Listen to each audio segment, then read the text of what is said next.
నిజంగా తెలివిగల్లోడు బాగా చదివి మంచి కొలువు పెద్ద వ్యాపారము చేస్తాడు. మంచి పేరు తెచ్చుకుంటారు అనుకుంటారు కానీ తెలివి మంతులు దొంగ పనులు కూడా చేస్తారు అనిపిస్తున్నది వల్ల గట్లుంటుంది ఒక్కొక్కల కళాపోషణ మరి. మందిని ముంచేతందుకు అందరినీ మతిమరిపించేతందుకు అసలు వాళ్ళ కాడ ఎన్నెన్ని ఉపాయాలు ఉంటాయో అగో.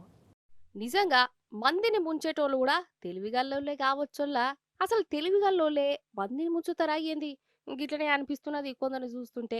లేకుంటేంది ఇగో ఈడ ఏం కానొస్తున్నాయోలా మీకు? ఖర్జూరకాయలే గదా! మీదికి ఖర్జూరకాయలే ఉన్నాయి. ఈ కుప్ప లోపల ఏమున్నాయో చూడుర్రిగా.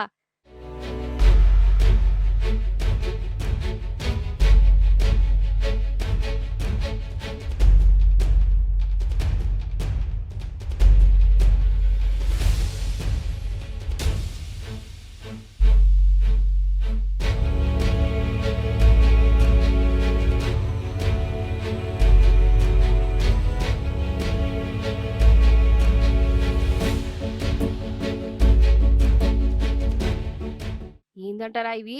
బాంబులు. బాంబులల్లా కేరళల ఖర్జూర కాయల లోడుతోని ఒక వ్యాన్ పోతాంది. ఆ వ్యాన్ మీద ఎందుకో పోలీసోళ్ళకు అనుమానం కొట్టింది. ఆపిర్రు, చెకింగ్ చేసిర్రు. ఆ కుప్పలకెళ్ళి ఇగో గిట్ల బాంబులు, బ్యాటరీలు, మన్ను, మశానం ఎలినియి. అంటే ఎవల్ని పేలుద్దామని, ఎవలింటిని పేల్పిద్దామని పట్టుకుపోతుర్రో ఏం పాడో.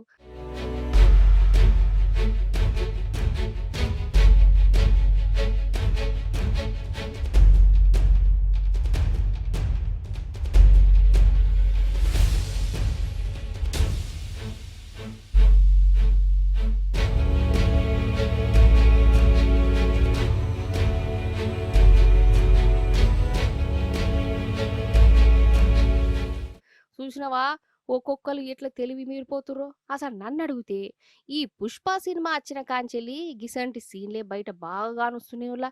ఇది కూడా గట్లనే ఉన్నది. మరి సినిమాలు చూసి స్మగ్లర్లకు తెలివొత్తాందా లేకుంటే వీళ్ళ తెలివిని చూసి సినిమాలల్లా పెడుతురా? గదే అర్థమైతే లేదు. అంతే కదా.